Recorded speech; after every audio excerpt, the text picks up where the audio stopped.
ओशो कहते हैं मनुष्य के पास दो तरह के शब्द होते हैं। अब ये जो दो शब्द है उसमें से पहला शब्द वो होता है जो हमारे अनुभव से निर्मित होता है, यानी हमारे एक्सपीरियंस से निर्मित होता है, हमारे एक्सपीरियंस से जो है हमारे अंदर आता है। लेकिन जो दूसरे तरह के जो शब्द होते हैं वो उसमें हमारा कोई अनुभव नहीं होता है। तो वो कहाँ से आते हैं? वो धर्म से आते हैं, दर्शन से आते हैं या किसी फिलॉसफी से आते हैं।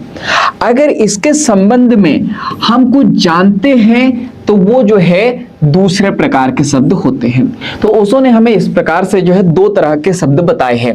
पहला जो हमारे अनुभव से निर्मित होते हैं, दूसरे जो कहीं और से निर्मित होते हैं जहां पे हमारा कोई अनुभव नहीं होता है। तो जिन लोगों ने पिछला वीडियो नहीं देखा है तो आप जाके देखना, तो आपको चीजें समझ में आएंगी।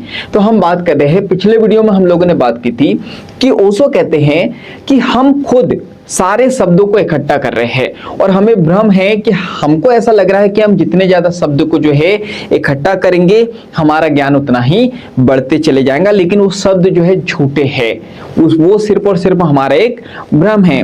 तो ओशो ने उसी प्रकार हमसे बात की कि जब तक कि हम ये नहीं जान पाएंगे कि शब्द आ कहां से रहे हैं, जब तक कि हम उन्हें निकाल भी नहीं पाएंगे।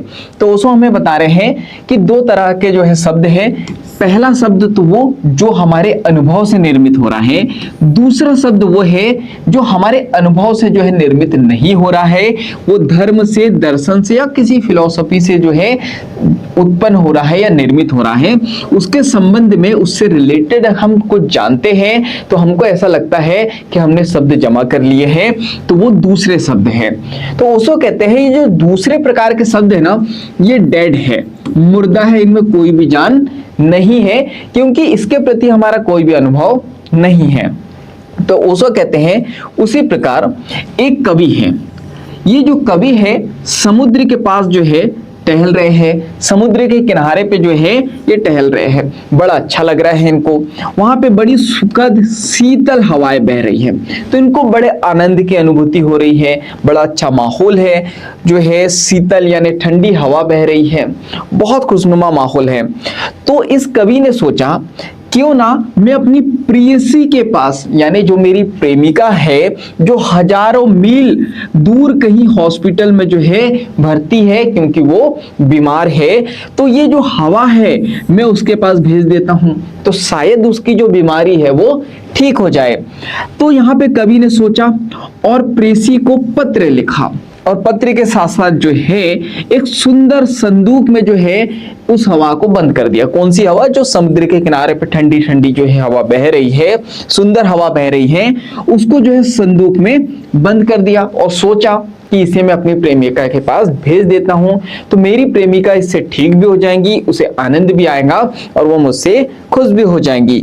और साथ में उन्होंने एक पत्र लिखा।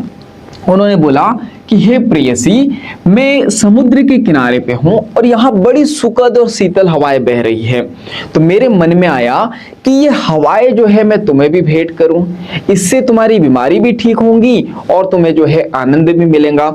तो मैंने जो है एक सुंदर संदूक में जो है हवा भर के भेजी है, तो ये जैसे ही पत्र तुम्हें मिलेगा तो मुझे बताना कि ये हवा तुम्हें कैसी लगी, तुम्हारे पास पहुंची भी या नहीं पहुंची। तो जैसे ही ये पत्र प्रेयसी के पास में पहुंचा तो प्रेयसी के पास में सिर्फ पत्र पहुंचा, पेटी में जो है हवा नहीं पहुंची, और पहुंचना भी जो है संभव नहीं है क्योंकि समुद्र की हवाओं को जो है पेटी में बंद करना असंभव है। अगर आपको इस सुखद और शीतल हवा का मजा लेना है, आनंद लेना है, तो आपको खुद वहां पर जाना होगा, समुद्र के किनारे पे आपको खुद से जाना होगा। ऐसा कोई भी रास्ता नहीं है कि कोई समुद्र के पास में जाए और समुद्र की हवाएं सुंदर संदूक में पैक करे और जो है आपके घर पे पहुंचा दे, तो ऐसा तो होता नहीं है। तो यहाँ पे ओशो कहते हैं जिस वक्त आपके मन में यह ख्याल आया या जिस वक्त भी आपने पेटी में ये जो सुखद और शीतल हवा को भरा, उसी वक्त जो हवा है वो मुर्दा हो जाती है, उसकी ताजगी जो है चली जाती है, ताजगी समाप्त हो जाती है।